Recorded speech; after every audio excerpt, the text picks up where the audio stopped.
Hi everyone, this is my second video post.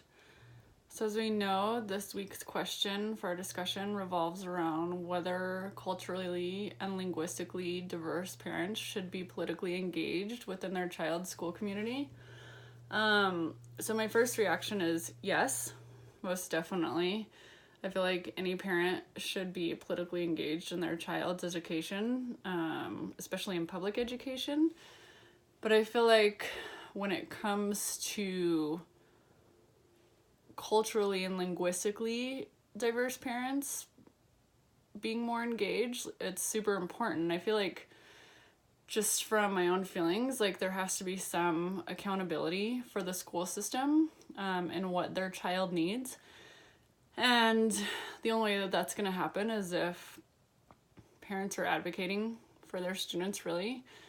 And I think through that advocacy and like being involved, it's gonna set like a precedence for their child, and also like their child's gonna see what this good role model looks like. So in chapter 8, so to also support my answer, in chapter 8, Johnson talks about like advocates for students. And I think first of all, so to agree with her, the first thing that needs to happen is like parents have to understand how to navigate that school power ladder, which is a big task and also very intimidating. The one thing that I really liked that could be a support in order for that to happen is the parental survival guide that was written by the Congresswoman as well as other culturally and linguistically parents who have kind of struggled through that process.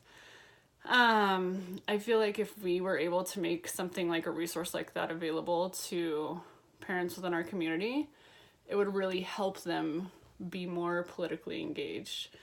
In chapter 10, so chapter 9, I didn't really feel like anything resonated, but in chapter 10, Tarikas and Rogers talked about like being part of decision-making bodies.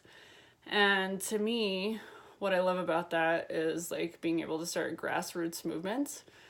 So I'm sure that there's like some language barriers in that and what that means for parents where English isn't their first language. But I feel like if there's a body of parents who are willing to get together to push for things that are going on in their child's school and to be more part of that community, there's a lot of power behind that. And the other thing that resonated with me from that chapter was the more these grassroots campaigns happen, the more that it's gonna kind of have like a snowball effect. So it might start little, but then it's gonna grow bigger.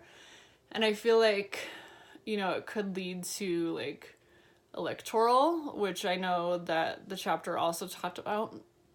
But I feel like it's also important like for parents to understand that they actually can have an impact like that, like with local government, and even, like federal government, that they can, when they have a voice and they actually use it and they are consistent and they stick with their views, that they can make a difference.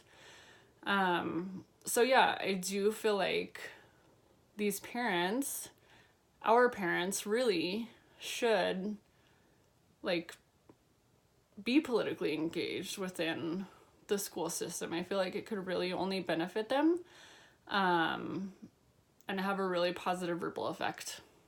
Thanks, guys.